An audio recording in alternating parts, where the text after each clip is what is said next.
The galactic hall of Concord had not fallen silent in over a millennium. It was where great civilizations debated, where old enemies forged fragile peace, where thousands of years of history bent under the weight of diplomacy. But when the representative of the Skroth Dominion's sick-side and dripping arrogance slammed its clawed hand on the obsidian dais and hissed, then humanity must submit, or be eradicated.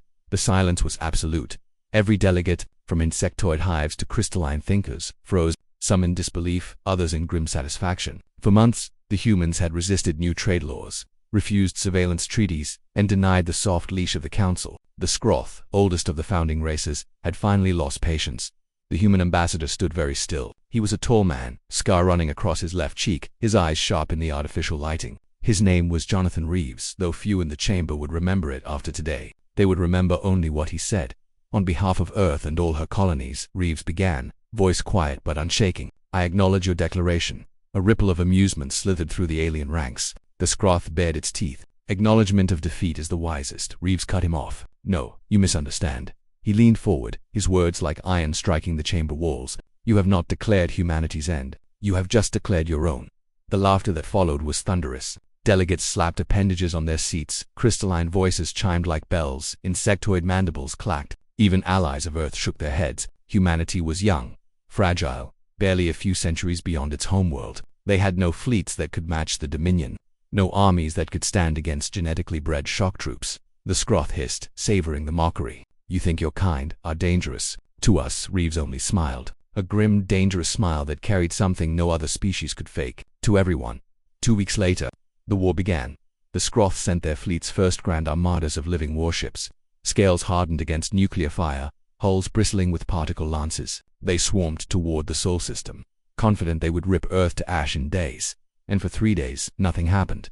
The fleets expected resistance. Instead, they found abandoned colonies, silent space stations, empty mining rigs. Every time they boarded, they found the same stripped facilities.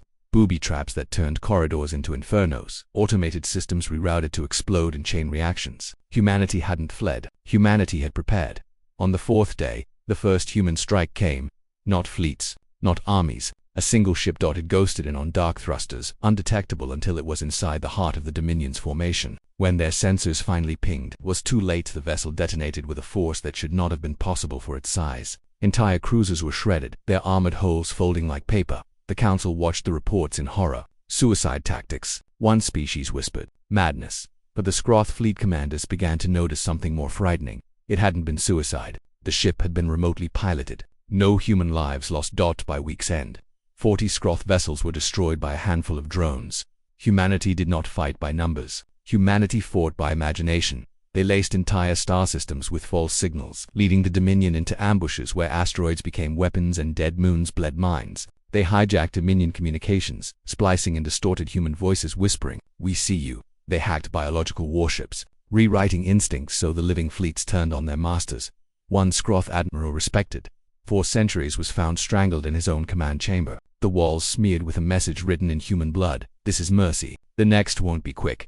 No human had been aboard his ship. The Dominion began to learn fear. At the next emergency meeting of the Galactic Council, a new tension gripped the chamber. Gone was the laughter. Delegates shifted nervously as casualty reports scrolled across the walls. Entire Skroth armadas erased, outposts burned, commanders dead in their sleep.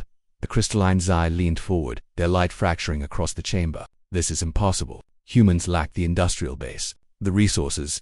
Reeves sat silently at the human delegation's seat. Only when pressed did he speak. You see numbers, ships, soldiers, industry. You think war is a matter of scale. He looked around at them all, voice low but cutting. We see survival. And survival has never been about who has more. It's about who has the will to make sure the other side does not walk away. You mock us, hissed the Skroth delegate, trembling now more from anger than arrogance.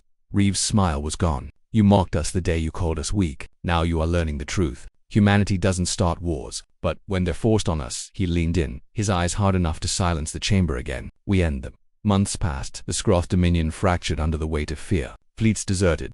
Colonies begged the Council for protection. A 1,000-year empire collapsed in under a year, not from overwhelming firepower, but from relentless psychological destruction.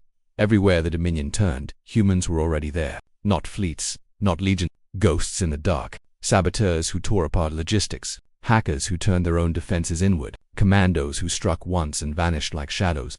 The Dominion's name became synonymous with failure. Humanity's name became synonymous with terror. At last, the Scroth sued for peace. The council gathered once more, tension heavy in the chamber. The Scroth delegate, scales dulled with shame, hissed the words no one had ever imagined. We surrender. Every eye turned to the human delegation.